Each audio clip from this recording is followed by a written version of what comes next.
ஹரே கிருஷ்ணா கிருஷ்ணா கிருஷ்ணா ஹரே ஹரே, ஹரே ராமா ராமா ராமா ஹரே ஹரே. குட்டி கதைகள் 554. இங்கு தலங்களில் திவ்யமானவற்றை சில காண்போம்.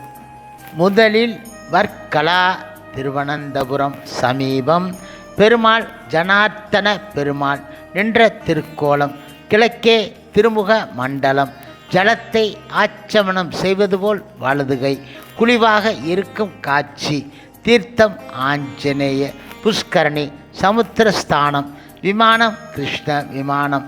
பிரதட்சம் பட்டாத்திரி. விசேஷங்கள் தட்சிண ஜனார்த்தனம் என பெயர். அர்ச்சாமூர்த்தி விக்கிரகத்தில் உள்ள ஆச்சமனம் செய்யும் கை.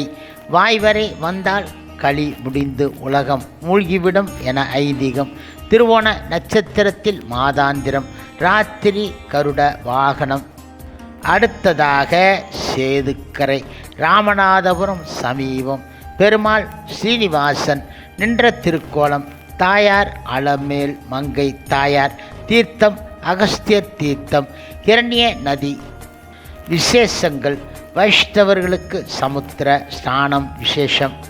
ராமன் பாலம் கட்டிய இடம் எனவும் சமுத்திரத்தில் சுவர் தெரிவதாகவும் அலைகள் மோதுவதாகவும் சொல்கின்றார்கள்.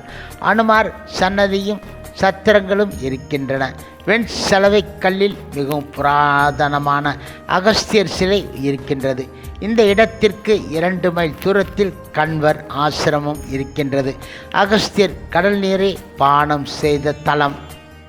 அடுத்ததாக தனுஷ்கோடி, தற்போது சமுத்திரத்தில் மூழ்கிவிட்டது. ராமேஸ்வரம் சமீபம். பெருமாள் ராமன் நின்ற திருக்கோலம். தாயார் சீதா பிராட்டியார். தீர்த்தம் 3 சமுத்திரங்கள் சங்கமம். பிரதட்சம் விபீஷணன்.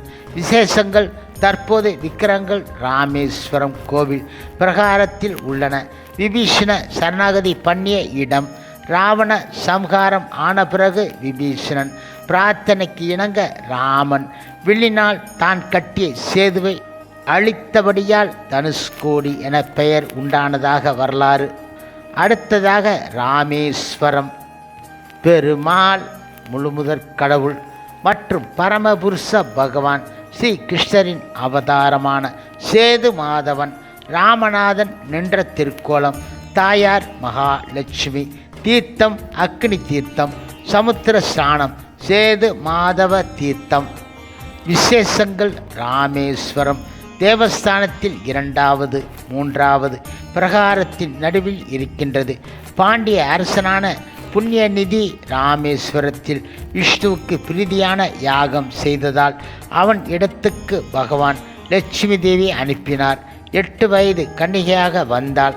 பாண்டிய அரசன் அவளை யார் என கேட்க தான் அனாதை எனவும் தன்னை பலாத்காரம் செய்பவர்களை சிக்ஷிக்க வேண்டும் என்று கேட்டுக்கொண்டாள்.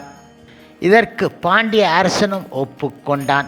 ஒரு நாள் மகாவிஷ்ணு சைவ வேடம் பூண்டு பூந்தோட்டத்தில் பூப்பறிக்கும் லட்சுமியான கன்னிகையை கைப்பிடிக்க அவளும் தோழிகளும் கூக்குரல் இட அரசன் அந்த இடம் வந்து விஷ்ணுவை அறியாமல் கட்டிப்பிடித்து விலங்கிட்டு ஒரு மண்டபத்தில் அடைத்தான். இரவில் அரசன் கனவில் சைவ வேடம் பூண்டவன் மகா விஷ்ணுவாகவும் கன்னிகை மகா லட்சுமியாக காட்சி தர காலையில் மண்டபத்தில் வந்து பார்க்க அப்படியே சேவை சாதிக்க மன்னன் மன்னிக்க வேண்டும். திவ்ய தம்பதிகளுக்கு விசேஷமாக கல்யாண மகோத்சவம் செய்வித்ததாக புராண வரலாறு. ராமேஸ்வரம் பெரிய ஊரானபடியால் சகல வசதிகளும் உண்டு. ராமநாத சுவாமி கோவில் பிரகாரத்தில் 108 தீர்த்தங்களும் சமுத்திரக்கரையில் ஆதிசங்கரர் சிலையும் இருக்கின்றன. ஹரே கிருஷ்ணா கிருஷ்ணா கிருஷ்ணா ஹரே ஹரே, ஹரே ராமா ராமா ஹரே ஹரே. சில பிரபுபாதரின் சேவையில் இஸ்கான் பக்தர்கள்.